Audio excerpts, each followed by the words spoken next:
안녕하세요. 오늘은 달팽이의 대표적인 먹이인 상추를 관리하는 방법에 대해 안내 드리려고 합니다. 이를테면 달팽이에게 상추를 주는 꿀팁이라고 할 수 있을 것 같아요. 그래서 일단 가장 먼저 달팽이 먹이로서 상추가 좋은 이유를 말씀드리려고 하는데요. 이 이유를 알아야지 뒤에 말씀드릴 상추 관리 방법이 더 와닿을 것 같아서 빠르게 말씀드리겠습니다. 자, 여기 상추가 있는데요. 일단은 첫 번째는 잎이 연하다는 거예요. 다른 채소나 과일에 비해서 두께가 얇고 좀 질감이 연해서 달팽이들이 굉장히 좋아합니다. 그래서 저는 상추만 주고 있어요. 달팽이 먹이로. 그리고 두 번째는 상추가 의외로 수분 손실이 느린 편입니다. 상추는 표면이 이렇게 반듯한 게 아니고 이렇게 접히는 부분도 많잖아요. 그래서 의외로 수분이 좀 잘 유지가 돼요. 그래서 수분 손실이 좀 느린 편입니다. 그리고 세 번째는 쉴 곳을 제공한다는 점이에요. 그러니까 앞서 말씀드린 것처럼 이 상추가 접히는 곳이 많다 보니까 상추 자체에 이렇게 숨을 수 있는 곳들이 많이 만들어져요. 그러다 보니까 좀 축축하고 어두운 곳을 좋아하는 달팽이들이 스스로 쉴 곳을 찾아서 쉴 수 있도록 이제 도와줍니다. 그리고 마지막으로는 가격이 저렴하다는 점도 꼽을 수 있겠죠. 네, 더 많은 장점들이 있겠지만 일단 이 정도로만 간단하게 말씀드리겠습니다. 이제 본격적으로 좀 상추를 놓는 방법에 대해서 좀 말씀드리려고 하는데요.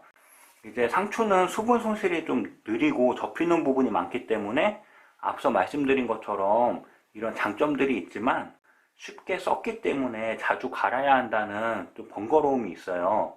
그래서 사실 달팽이는 냄새가 나지 않는데 이 상추 썩는 냄새를 가지고 달팽이가 냄새 나는 걸로 착각하는 분들이 많아서 개인적으로 좀 안타깝습니다. 그래서 어떻게 하면 이제 이런 좀 오해도 덜 받고 그리고 상추를 가는 번거로움을 좀 줄일 수 있을까, 이제 그 방법을 좀 말씀드리려고 상추가 썩는 속도를 늦추는 방법에 대해서 좀 달팽이에게 상추를 주는 과정별로 세 가지 팁을 말씀드리려고 합니다. 네, 일단 첫 번째는 이제 상추를 씻는 과정인데요. 상추를 씻을 때 물기를 이렇게 막 탈탈 이렇게 털면 안 됩니다. 그러니까 왜냐하면 우리가 보통 달팽이에게 상추를 주기 전에 상추를 이렇게 물로 씻잖아요. 그럼 이때 이제 상추에 물기가 있으면은 빨리 썩을 것 같아가지고 막 습관적으로 이렇게 털어요, 물기를. 그러면 저도 처음에 그랬거든요. 근데 이제 물기를 없애려고 이걸 세게 털다 보면은 상추가 막 꺾이면서 찢어지는 부분도 생기고, 그 다음에 이 손으로 잡고 있는 부분 여기가 짓무르는 경우도 많이 있어요. 그래서 그러면은 이 찢긴 부분이나 손으로 잡아서 짓눌린 부분 먼저 썩게 되거든요. 그래서 차라리 그냥 씻은 다음에 잠깐 이렇게 세워놓거나 이렇게 물기를 흘려보내고 남은 물기는 그냥 무시해도 괜찮습니다. 왜냐하면 상추가 처음에는 신선해요. 그래서 이 씻고 남은 물기에 의해서 그 썩는 게 아니고, 이제 우리가 그 분무기로 이렇게 물을 이제 막 뿌리잖아요. 이제 그러면은 그 수분 보충을 하면서 썩는 게 이제 대부분입니다. 그 다음에 이제 이 통에 상추를 놓는 거에 대해서 좀 말씀을 드릴 건데요. 일단 두 번째로 상추를 놓을 때는 이렇게 세워서 놔야 됩니다. 그러니까 상추가 어딘가 이렇게 닿는 면적이 많아지면 굉장히 빨리 썩어요. 그래서 저 같은 경우는 이제 이런 조형물을 좀 이용해서 이런 그 구멍 있는데 이렇게 꽂아서 주거든요. 이게 차라리 좀 썩지 않도록 이런 데 이렇게 꽂아서 주면은 닿는 면적이 없죠, 거의. 그러니까 이러면 되게 오래 가요. 근데 제가 지금 새끼 달팽이를 키우고 있는 상태여서 이 조형물 안에 달팽이가 들어가면은 이제 청소를 할 수가 없어서 지금은 안 쓰고 있는데요. 이제 달팽이가 크면은 여기에 꽂아서 주고 있습니다. 근데 이제 이런 조형물이 다 있는 게 아니잖아요. 그래서 이런 조형물이 없을 때에는 그래도 몇 가지 팁이 있어요. 근데 일단 가장 최악은 이제 이렇게 달팽이통 가운데 그냥 이렇게 놓는 거예요. 이게 가장 최악입니다. 이건 하면 안 돼요, 절대로. 왜냐면은 코코피트 위에 상추를 놓게 되면은 이 한쪽 면이 다 이 축축한 코코피트에 다 닿는 거잖아요. 그러면 엄청 빨리 썩습니다. 이게 가장 최악이고요. 그래서 이제 상추를 줄 때는 놓는 게 아니고 세워주는 게 좋아요. 한쪽 벽면이라도 이렇게 이런 식으로 세워주는 게 좋은데, 그런데 여기서도 한 가지 팁이 있습니다.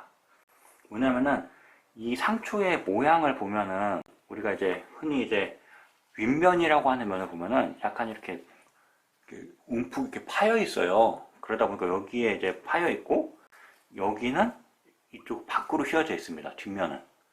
그래서 만약에 이제 윗면을 위로 하고 물을 뿌리게 되면은 여기 움푹 파인 데 있잖아요. 여기로 이제 물이 고여요. 그러면은 여기가 제일 빨리 썩어요. 아마 상추 한 번이라도 줘보신 분은 다들 공감하실 거예요. 여기가 가장 빨리 썩습니다. 그래서 상추를 놓을 때 이렇게 놓으면은 물이 여기 고이게 돼요. 그래서 이렇게 놓지 말고 이렇게 뒤집어 놓으면은, 이렇게 뒤집어 놓으면 상추가 더 느리게 썩습니다. 그리고 이게 물 흘리는 것도 흘리는 거지만 놔보시면 아실 텐데, 이거를 이렇게 놓게 되면은 이 아랫부분이 다 코코피트에 다 닿습니다. 근데 이렇게 하면은 최소한으로 코코피트에 닿을 수 있어요. 이 아랫부분만. 그래서 상추를 세워 놓으면서 뒷면이 위로 올라가게 이렇게 뒤집어 놓는 게 더 상추가 썩는 속도를 늦출 수 있다 라고 말씀을 드리고요. 일단 그리고 이렇게 놨으면은 세 번째로 이제 우리가 그 달팽이 통에 물을 막 뿌리잖아요. 수분 유지 때문에. 이때 물을 뿌릴 때 상추를 빼고 이렇게 물을 뿌려주는 게 좋습니다. 그러니까 왜냐면은 우리가 아침 저녁으로 분무기로 이제 물을 뿌리잖아요. 그러면 이제 이 상추에 물을 뿌리게 되면 잘 썩어요. 그래서 상추를 빼고 분무기로 물을 뿌린 다음에 그 다음에 상추를 놓고 뚜껑을 덮으면 됩니다. 이제 이러면은 상추 메마르는 거 아니야? 이렇게 걱정하실 수도 있는데, 이제 우리가 달팽이 통에 물 뿌린 다음에 뚜껑 덮으면은 뚜껑에 이제 촉촉하게 이제 물기가 맺히잖아요. 상추에도 마찬가지로 이제 어느 정도 수분이 공급되는 거기 때문에 상추가 말라 비틀어지는 걱정은 하지 않으셔도 됩니다. 네, 이렇게 상추를 놓는, 그러니까 달팽이에게 상추를 주는 세 가지 팁에 대해 말씀드렸습니다. 이상으로 영상을 마치겠습니다. 감사합니다.